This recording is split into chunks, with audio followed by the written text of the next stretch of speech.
Регионалниот центар за управување со кризи штип појавување на бројот 112 извести за повеќе одрони во различни временски периоди во текот на вчерашниот ден, и тоа на патните правци од село Исти Бања Виница, делницата Кочани Делчево, кај село Калиманци и на патен правец село Удово Демир Капија.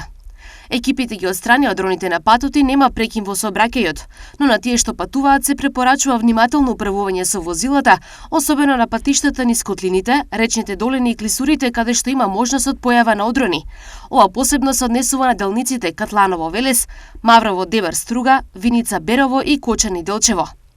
Од јавните предпријатија за одржување на регионалните и магистралните патни правци од Делчево известуваат дека на патните правци под нивна надлежност Брана Калиманци, граничен премин кон Бугарија, Македонска Каменица, Рудник Саса и Делчево Пехчево, коловозите се влажни и има ситни одрони на сите патни правци, при што се препорачува внимателно возење.